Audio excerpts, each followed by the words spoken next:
Boa noite, meus amados irmãos e irmãs, que a paz do Senhor Jesus esteja com todos, amém?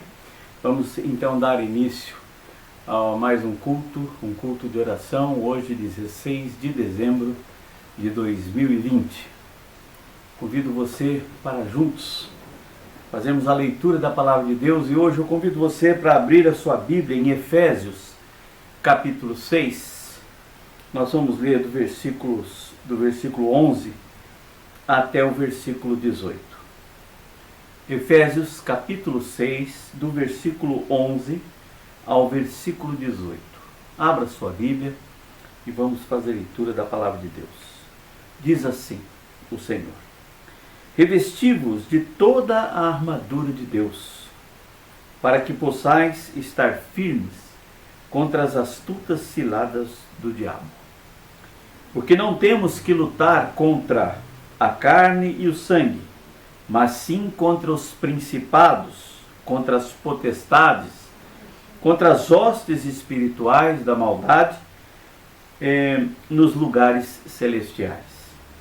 Portanto, diz assim a palavra, tomai toda a armadura de Deus, para que possais resistir no dia mau, e havendo feito tudo, ficar firmes. Estais, pois, firmado, tendo cingido os vossos lombos com a verdade, e vestida a couraça da justiça, e calçado aos pés na preparação do evangelho da paz, tomando sobretudo o escudo da fé, com o qual podereis apagar todos os dardos inflamados do maligno. Tomai também o capacete da salvação e a espada do Espírito, que é a palavra de Deus, orando em todo o tempo, com toda oração e súplica no Espírito, e vigiando nisso, com toda perseverança e súplica por todos os santos. Querido Deus, amado Pai, nós te louvamos e rendemos graças ao Senhor pela tua grandeza, pelo teu infinito amor e pela tua misericórdia, Senhor, que segundo a tua palavra não tem fim. Nós te louvamos, Pai, porque sabemos que tudo em nossas vidas está no teu controle, Senhor. A tua palavra diz que o Senhor é o Deus do impossível, que nada é impossível, Senhor.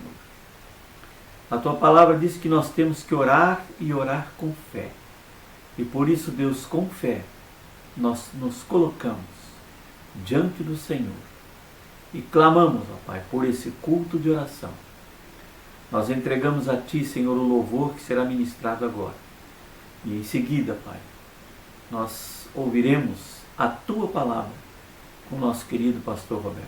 Que o Senhor nos abençoe e aplique essas verdades da Tua palavra nas nossas vidas, no nosso coração. Em nome do Senhor Jesus. Amém.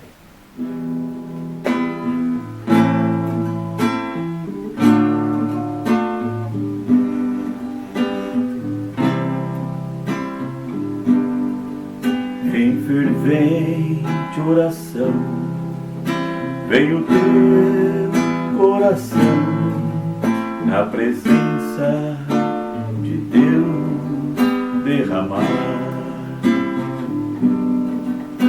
Mas se podes fluir o que estás a pedir, quando tudo deixares no altar,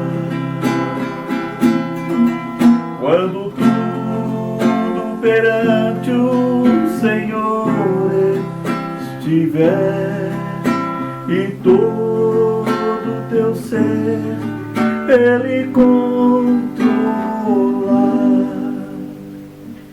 só então há de ver que o Senhor tem poder, quando tudo deixares no altar. Maravilhas de amor te fará o Senhor, atendendo a oração que aceitar. Seu imenso poder te virá socorrer quando tudo deixares voltar. Quando tudo perante o Senhor estiver e todo seu ser Ele controlar, só então há de ver que o Senhor tem poder quando tudo deixares voltar. Se orares, porém, sem o teu coração, terá paz que o Senhor pode dar. Foi por Deus não sentir que tua alma se abriu, tudo deixando voltar. Quando tudo perante o Senhor estiver e todo teu ser Ele controlar, só então há de ver que o Senhor tem poder quando tudo deixares voltar.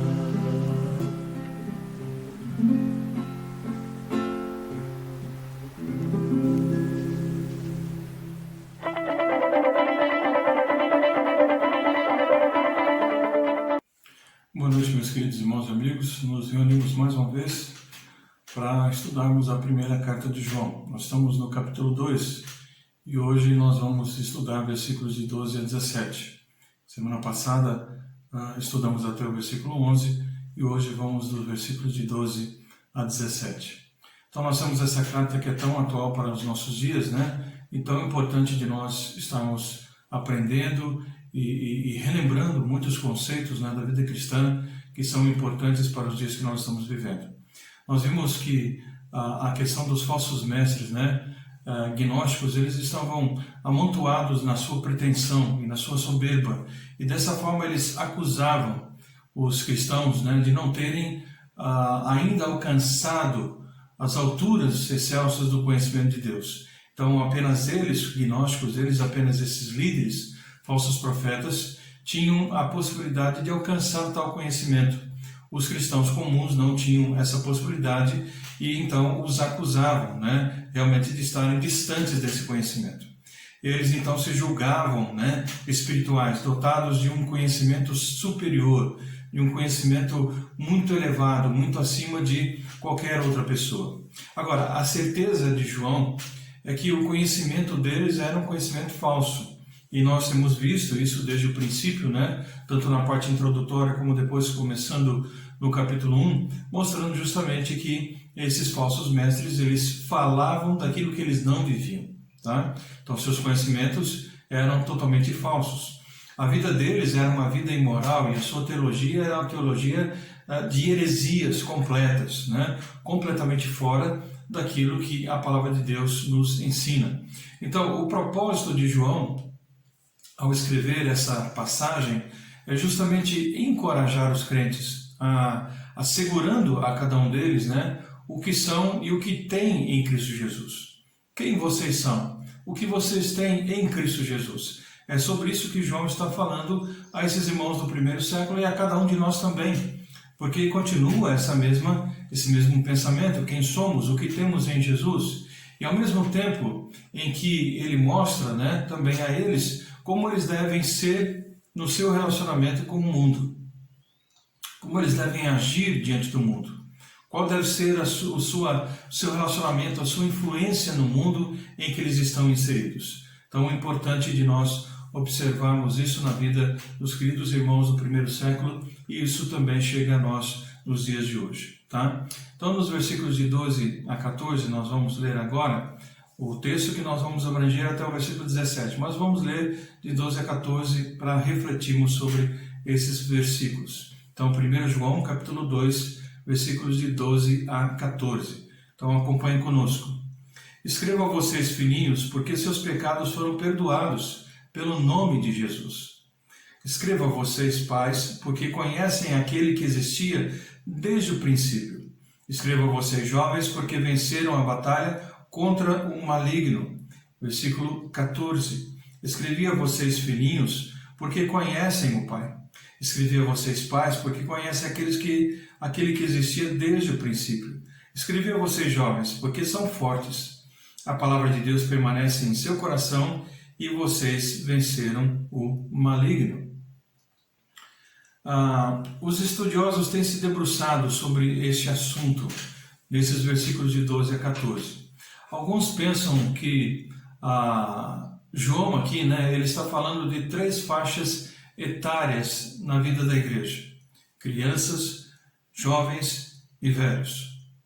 Outros creem que João ele está falando sobre 3 estágios de desenvolvimento espiritual da igreja: os recém-nascidos em Cristo, os jovens, que estão então num estágio intermediário, e aqueles que já são os velhos, os pais amadurecidos na fé.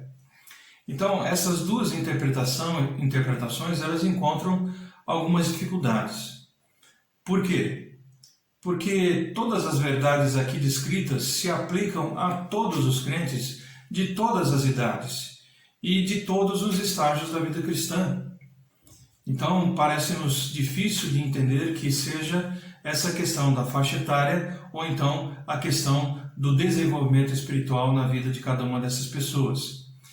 A segunda coisa a observar no texto aqui é que o termo filhinhos, ele nunca é empregado nessa carta de João para descrever as crianças, nem mesmo os recém-convertidos, mas ele usa essa expressão filhinhos de uma forma muito afetuosa, como nós já falamos, realmente se dirigindo às ovelhas do seu rebanho, àqueles que são seus filhos na fé. Então, de forma muito carinhosa, muito afetuosa, ele usa essa expressão filhinhos para os crentes em geral, e não para as crianças, recém-nascidas, ou então para os recém-convertidos. Não é essa expressão utilizada no texto bíblico em momento algum. Portanto, nós cremos que não é propósito de João fazer essas distinções do texto, que nós acabamos de ler. A vida cristã, ela não é só gozar o perdão e a comunhão de Deus, mas é também de combater o inimigo. Então, o perdão dos pecados passados, e ele fala sobre isso claramente no versículo 12, ele deve ser acompanhado pela libertação do poder atual do pecado, a justificação pela santificação. Então, depois que ele deixa bem claro essa questão, e que nós entendemos que essa ideia de filhinhos aqui, ele está falando então de forma geral, os crentes, ele não está definindo nem faixa de idade, nem amadurecimento espiritual, desenvolvimento espiritual dentro da igreja, mas ele está falando a todos os crentes de forma geral. E ele começa falando justamente de que os pecados deles já foram perdoados. Então isso é tanto para pessoas recém-convertidas como para aqueles que já são maduros na fé. E aí então ele deixa claro que esse perdão dos pecados passados, ele também deve ser acompanhado dessa libertação do pecado no dia a dia. Então não só apenas lá no passado, quando a pessoa se converteu, mas no seu dia a dia, ele vai sendo então afastado dessa condição de pecado, e a justificação que ele recebeu, que é de uma vez por todas, ela então agora ela é transformada, vamos por assim dizer, ela é acompanhada pela santificação, que é justamente essa vida diária, a cada dia sendo colocada justamente nas mãos de Deus, de forma que nós vamos procurar obedecer a sua mensagem, a sua palavra, e sermos santos, assim como também Ele é santo. Então, o propósito de João a escrever para os crentes aqui, e para todos nós que estamos lendo essa carta hoje, é dar uma palavra de encorajamento a cada um deles e a cada um de nós. Eles não podem ficar abalados, nós não podemos ficar abalados com as acusações desses falsos mestres. Eles não poderiam ficar capengas na vida espiritual, né? Mancos na vida espiritual, pensando que eles ainda estavam perdidos, porque essa era a ideia que esses falsos mestres estavam passando a esses irmãos. Então João ele fala sobre 3 preciosas bênçãos que todos os cristãos têm em Cristo Jesus. Ele começa a falar que o cristão então ele tem o perdão dos seus pecados em Cristo Jesus, versículo 12 que nós lemos. Então aqueles que creem no Senhor Jesus, eles já estão perdoados. Os seus pecados eles já foram cancelados na cruz. A dívida, né, já foi cancelada. Eles já estão limpos, libertos. Então o pecado não é merecimento. O perdão, aliás, não é merecimento nosso. É merecimento de Cristo, porque Ele morreu na cruz para nos conceder esse perdão. Então o merecimento é todo dele. E nós não alcançamos esse perdão pelas nossas obras, mas pela obra que Cristo realizou na cruz do Calvário. É através dessa obra de Cristo que nós, então, podemos receber o perdão. Então, não é um troféu que nós merecemos. Muito pelo contrário, é uma graça que nós não merecemos.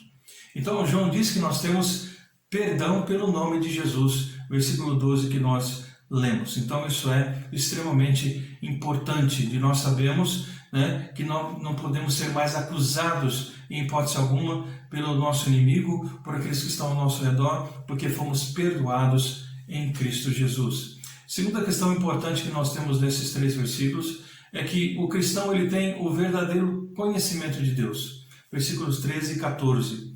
Nós temos o pleno conhecimento do Senhor, né? Como dissemos no começo do estudo dessa noite, os falsos mestres eles pensavam que eles eram os detentores do verdadeiro conhecimento de Deus. Apenas eles tinham isso, esse verdadeiro conhecimento. Porém, João ele escreve aos amados irmãos, aos crentes daquela época, para lhes mostrar que o verdadeiro conhecimento de Deus não é um privilégio desses gnósticos, não é um privilégio desses falsos mestres, mas é um privilégio de todos os crentes, de todos aqueles que são habitados pelo Espírito Santo de Deus.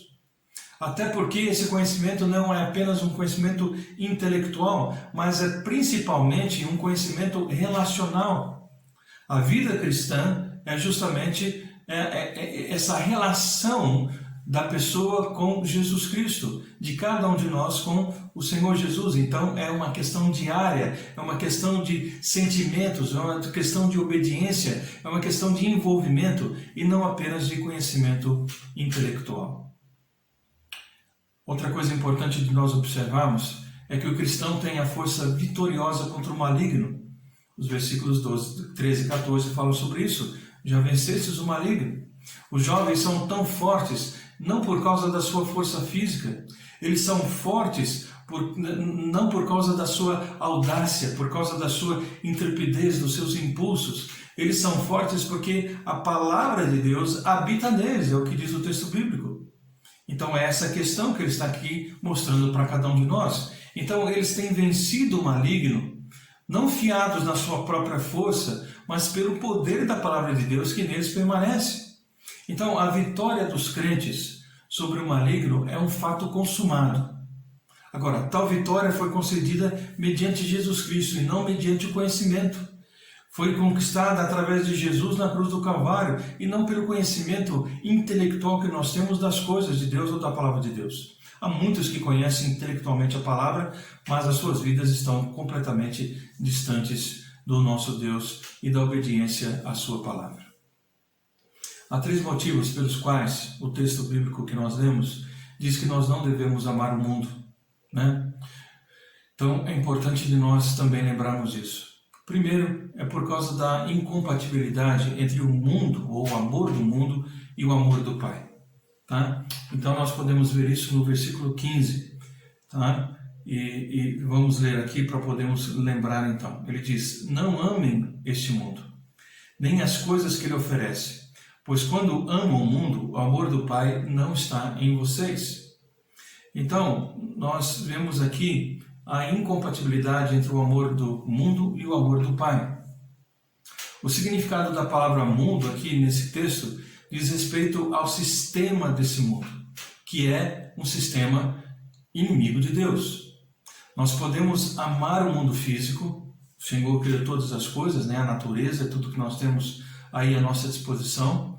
podemos amar os seres humanos, aliás, nós somos chamados a fazer isso, mas nós não podemos amar o sistema que esse mundo apregoa, o sistema em que esse mundo vive.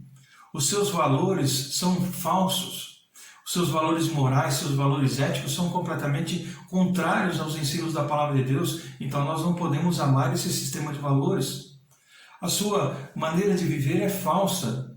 Os seus deuses são falsos. Não são os deuses, não é o Deus da Bíblia. Não é o Deus vivo e verdadeiro.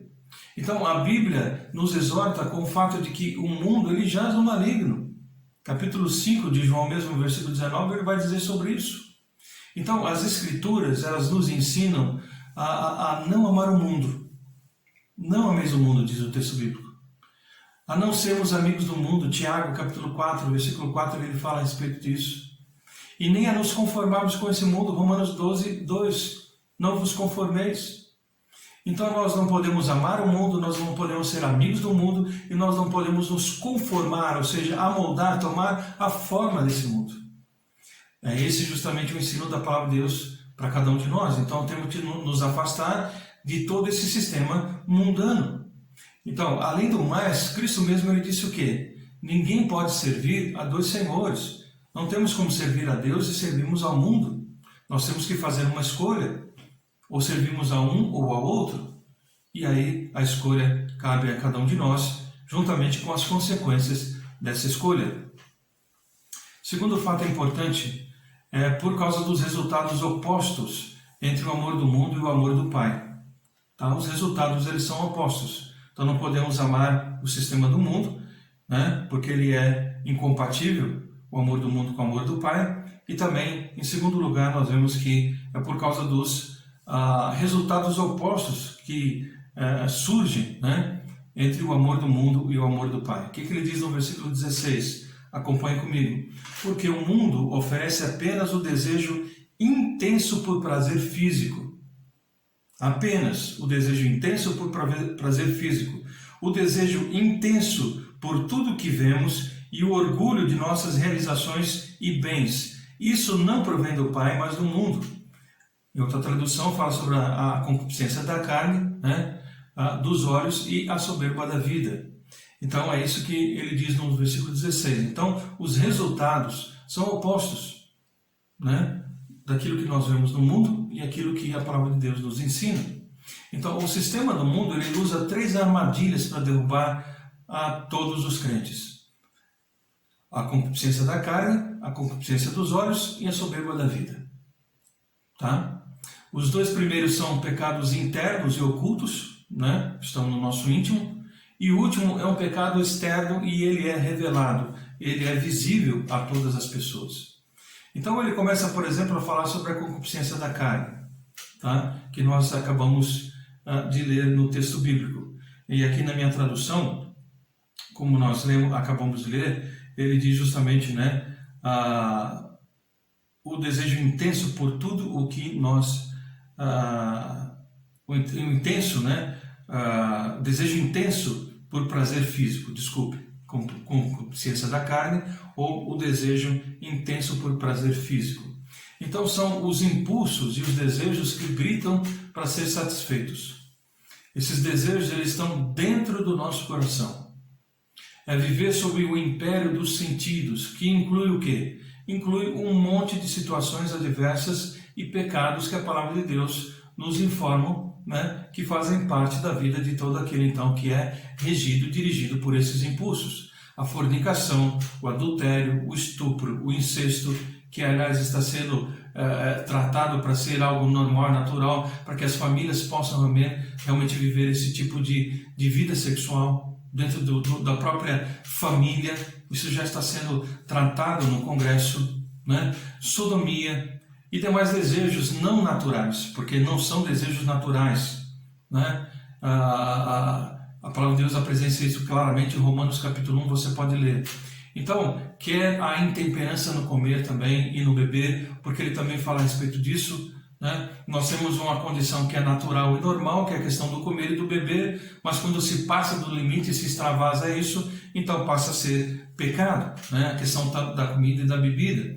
Os motins, as arruaças e as farras, bem como todos os prazeres sensuais da vida que gratificam a mente carnal e pelos quais, né, a alma ela é destruída e o nosso corpo acaba sendo desonrado, e não apenas desonrado, mas muitas vezes sofrendo por causa até de enfermidades. Então as pessoas que tentaram fugir do pecado, né, trancando-se, por exemplo, em mosteiros na Idade Média, não conseguiram resolver o problema da concupiscência da carne, porque muitas pessoas pensavam isso: me afasto então de todas essas condições, de todos esses elementos que me fazem pecar, e eu estou tranquilo. Mas essa é uma condição interna, está dentro de nós, procede do coração, então não adianta tentar se esconder em lugar nenhum. O pecado então não está apenas do lado de fora, mas sobretudo do lado de dentro do nosso coração. É o que a palavra de Deus nos diz, né, em Provérbios 4, que tudo provém do nosso coração. Em segundo lugar, nós temos então a concupiscência dos olhos, no versículo 16, né, e na minha tradução aqui diz: desejo intenso por tudo o que nós vemos. A concupiscência dos olhos, então, são as tentações que nos atacam de fora para dentro. Então, a concupiscência dos olhos é a tendência, né, a deixar-se cativar pela exibição externa das coisas, sem investigar os seus valores reais. É justamente o espírito que não pode ver nada sem desejá-lo. Uma pessoa que tudo que ela vê, ela quer ter para si, ela deseja.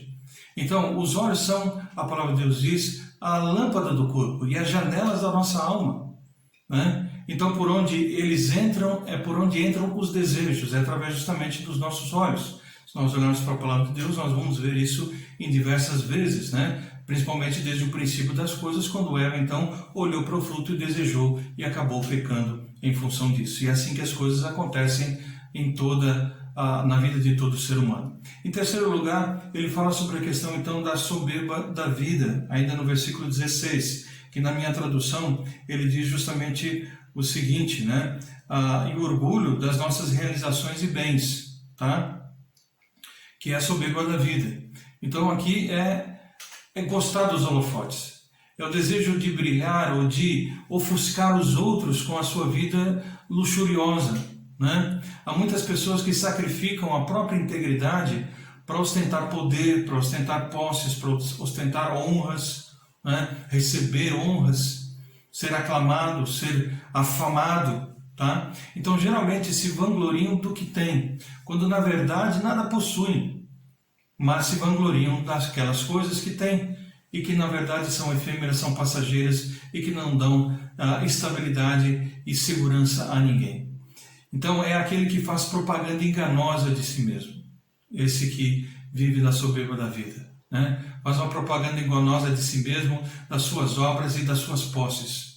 Ele está sempre vivendo, né, muitas vezes num mundo de ilusões, de fantasias, num mundo imaginário. A vida desse tipo de pessoa é um esforço para impressionar a todos os que encontra, né, com a própria fictícia, com a própria vida, né, fictícia, uma vida imaginária, uma vida sem importância, tá? Mas esses são aqueles soberbos, né? Então, a soberba da vida diz respeito a isso, tá? No versículo 17 que nós vamos ler, ele nos fala sobre a transitoriedade do mundo contrastado com a eternidade, né, daquele que faz a vontade de Deus.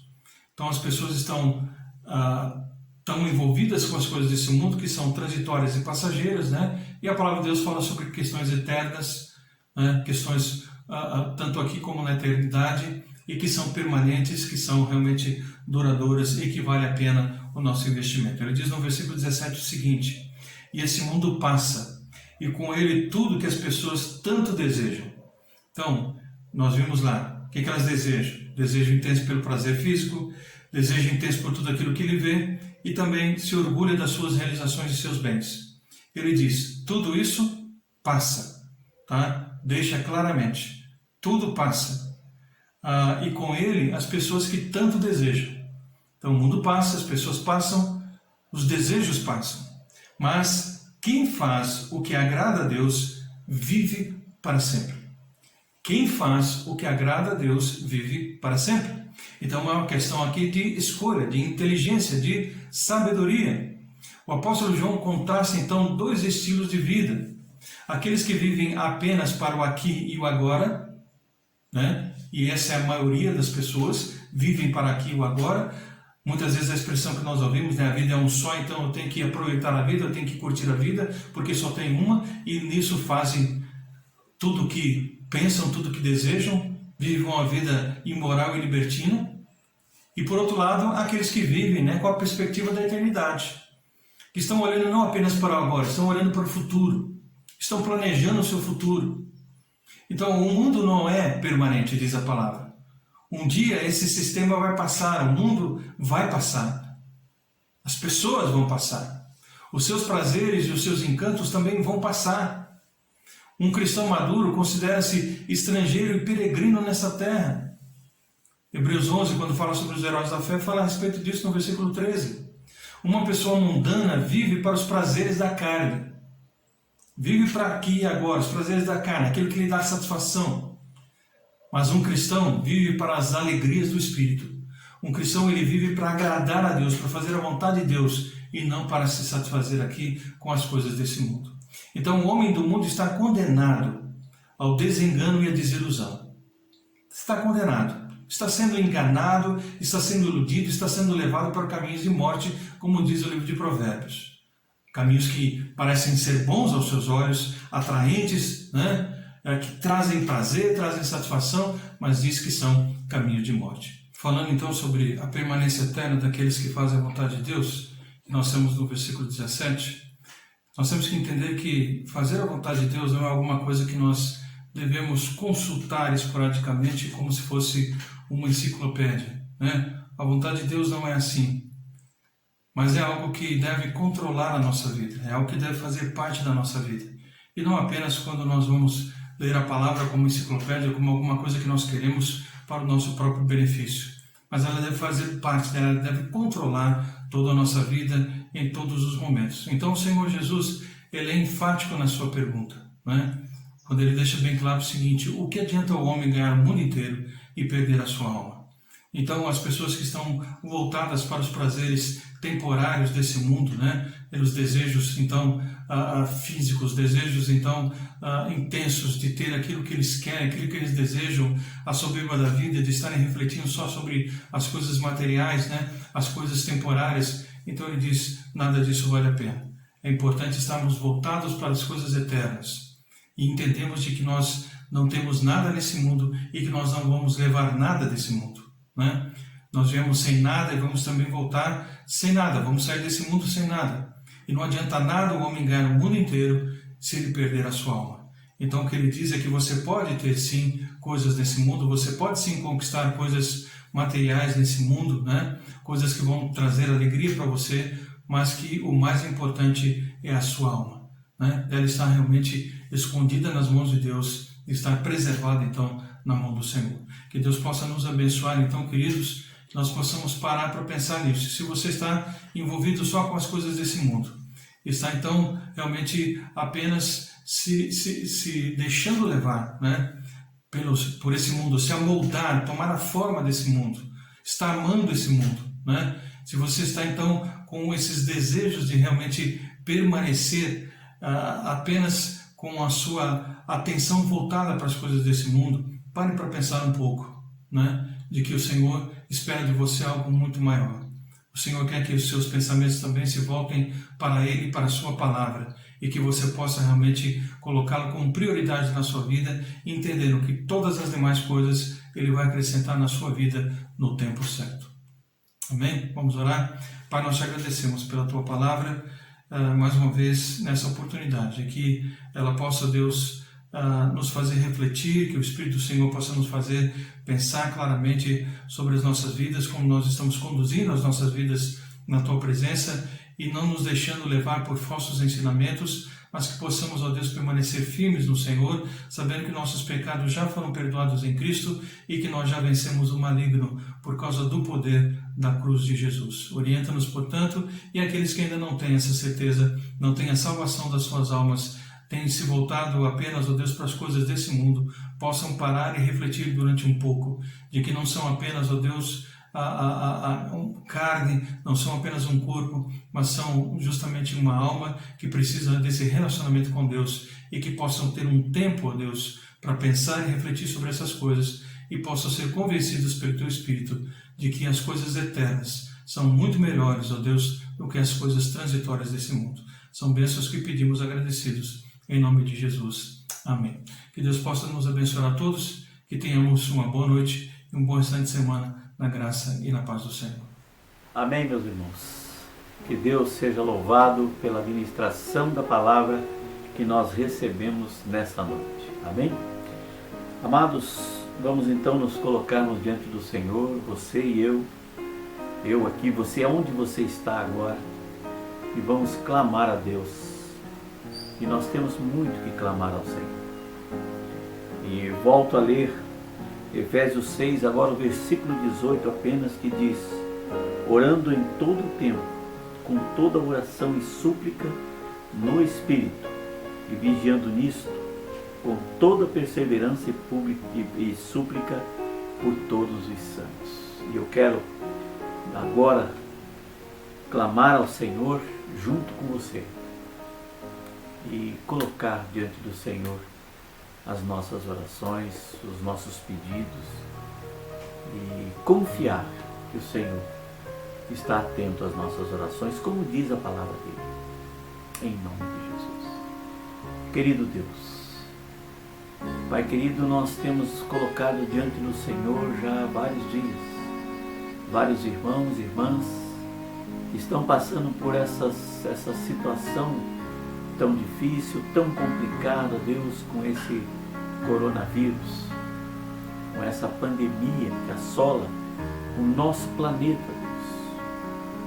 Sei, ó Pai, que isso é culpa do próprio homem, porque tudo que o Senhor fez, tudo que o Senhor criou para que nós vivêssemos aqui neste lugar, em plena harmonia com o Senhor, para que todos fôssemos sadios. O Senhor não nos criou para morrer, Pai, mas o homem deixou o pecado entrar na sua vida, e por isso nós sofremos as consequências, como diz a Tua palavra, toda a humanidade sofre as consequências do pecado.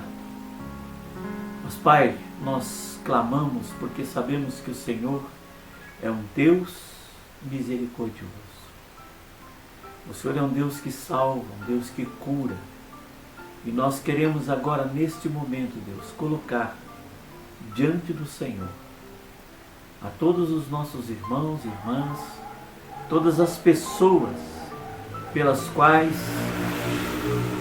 nós temos orado, temos clamado quase que todas as quarta-feiras, todos os domingos, e temos feito as nossas orações também durante a semana, Deus, ouvindo o clamor do Teu povo e colocando cada um deles diante do Senhor. Confiamos e vimos já que o Senhor já ouviu muitas das nossas orações. Nós Te louvamos, Te agradecemos, porque muitos do que aqui pedimos, nós testemunhamos que o Senhor já realizou a nossa vontade, o nosso desejo, o que nós clamamos, o que nós pedimos.